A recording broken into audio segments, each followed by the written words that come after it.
Hello friends, welcome to super sale. आ recipe शुरू करता पहला આપણે લીલી હળદરને ધોઈ અને આ રીતે ઝીણી છીણીની મદદથી છીણી લઈશું। તો લગભગ 2 થી 3 નંગ લીલી હળદરના ગાંઠિયા લીધા છે અને 10 થી 12 લીલા મરચાં લીધા છે અને આ છોણાનો પણ આપણે ધોઈને ઉપયોગ કરવાના છે। તો એને પણ ફેંકશો નહીં અને છેક સુધી જોડાઈ રહેશો। એક કઢાઈ લઈશું, એમાં આપણે 1 થી 1.5 ચમચી જેટલું ઘી ઉમેરીશું। ઘી ગરમ થાય એટલે લીલા મરચાં એમાં નાખીને શેકીશું અને સાથે જ આપણે એમાં એડ કરીશું હળદરના છોડા અને થોડી છીણેલી લીલી હળદર। આ બધું જ આપણે ધીરા તાપે 1 થી 1.5 ચમચી ઘી મૂકીને શેકી લઈશું। તો ફ્રેન્ડ્સ, રેસિપી ખૂબ ઇન્ટરેસ્ટિંગ બનવાની છે, તો છેક સુધી જોડાઈ રહેજો।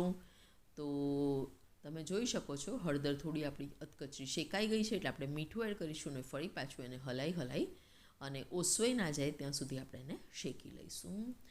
તો ફ્રેન્ડ્સ, હળદર આપણી સરસ શેકાઈ ગઈ છે, મરચાં પણ સરસ લીલા શેકાઈ ગયા છે। તો હવે આને ઠંડુ થવા એક બાજુ મૂકીશું અને રેસિપીને આપણે આગળ વધારીશું। તો ફ્રેન્ડ્સ, તમે જોઈ શકો છો કે મેં બટાકા કાપીને અને વટાણા એક વાડકીમાં બાફવા મૂકી દીધા છે।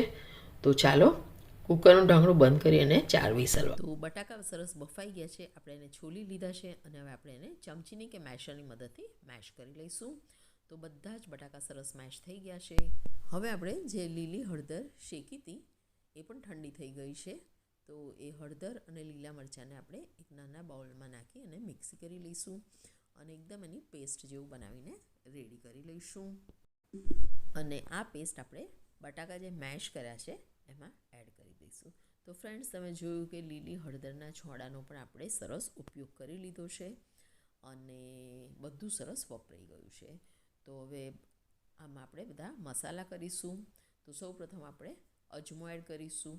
તો અજમાથી ગેસ નહીં થાય એટલે બટાકાની આઈટમમાં ચોક્કસ તમારે અજમો એડ કરવો।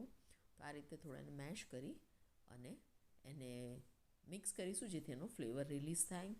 સાથે જ આપણે એમાં એડ કરી દઈશું સ્વાદ પ્રમાણે મીઠું। તો ફ્રેન્ડ્સ, એકદમ ઇઝી મેથડથી આપણે આ રેસિપી બનાવી રહ્યા છે। બધું સરસ મિક્સ કરી લઈશું।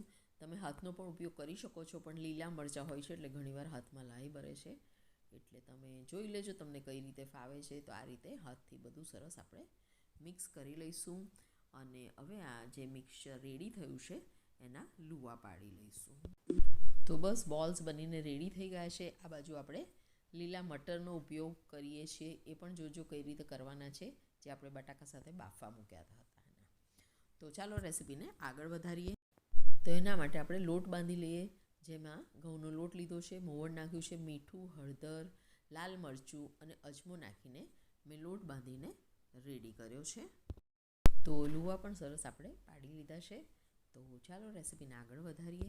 સૌ પ્રથમ આપણે આલુનો લુવો લઈશું। એ લુવાને આ રીતે ખાડો પાડીશું અને એમાં જે બાફેલા વટાણા છે એ આપણે એમાં એડ કરી દઈશું। તો સ્ટફિંગ આપણે મીઠાવાળા બાફેલા વટાણાનું કરવાના છે અને એને બસ ગોલ ગોલ ફેરવી અને એક સરસ બોલ જેવું બનાવી અને રેડી કરી લઈશું અને આપણે આલુ પરાઠું બનાવી લઈશું એનું।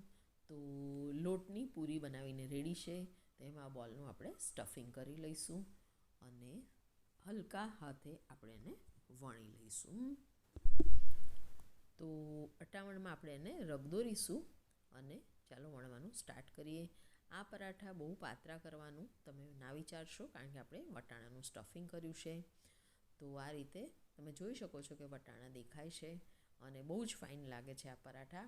હું દિલ્હીમાં આવી પછી મને મારા પડોશીએ એકવાર ખવડાયા હતા અને મને બહુ ભાવ્યા હતા। તો વણાઈને સરસ રેડી થઈ ગયું છે। તો ચાલો તવા ઉપર શેકી લઈએ।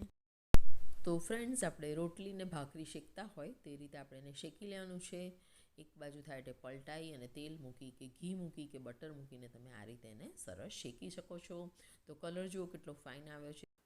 તો ફ્રેન્ડ્સ, પરાઠા આપણા રેડી છે। મેં સર્વ કરે છે દહીં સાથે અને લીલી હળદર અને કાચા મરચાં સાથે। તમને રેસિપી ગમી હોય તો ચોક્કસથી વિડીયોને લાઇક કરજો અને ચેનલને સબસ્ક્રાઈબ કરજો।